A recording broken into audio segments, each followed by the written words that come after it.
So this is the first video of Module 1, and in this video we're going to look at what is native advertising. Now when I tell people that I work in native advertising, their immediate response is, what, like Native Americans? You mean like indigenous folk? And quite simply, no. Now here's a definition which I really like that I pulled off the internet, and it says, native advertising is a form of paid media where the ad experience follows the natural form and function of the user experience in which it is placed. In short, native adverts are adverts that look like the content. They look like they should be there. They're indistinguishable from the content. So, why then is native advertising so damn good? Well, I'm going to run through the 7 reasons that convinced me to get into native advertising, and it's worked out well for me, and then I'll leave it with you to make up your own mind. So, reason number 1, twice as many people would share a native ad. If twice as many people would share an ad, then that's twice as many people looking at the ad. And if twice as many people look at the ad, especially when it's recommended by a friend, then it's going to mean much higher results and conversions and reads and views. Number 2, people willingly view native ads 53% more than banner ads. Now, banner ads have become the wallpaper of the internet. Dreaded banner blindness has taken over the industry and nobody sees banner ads anymore. Yet native ads, people would willingly read and view a hell of a lot more, which makes them far more effective. Number 3, people viewing native ads have 52% higher purchase intent than people viewing banner ads. Now this is quite possibly because native ads provide value.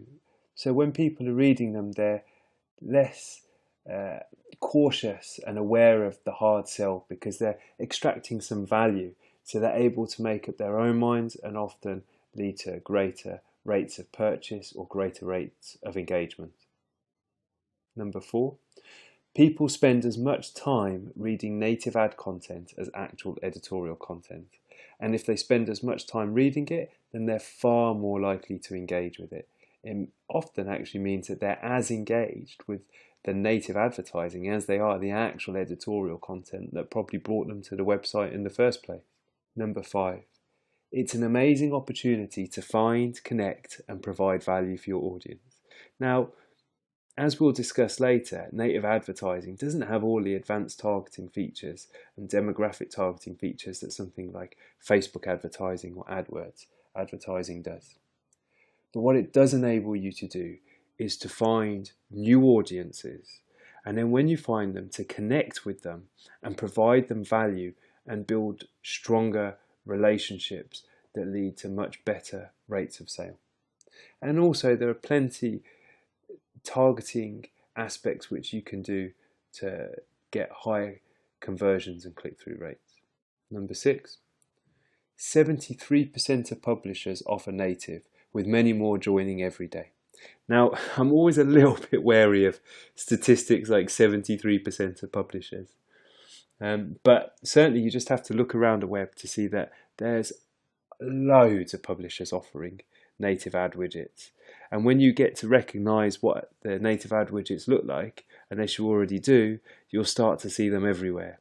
And it's definitely an industry which is growing, and advertising spends are growing year on year in native advertising, and huge brands allocating much more of their marketing budget to specifically native advertising.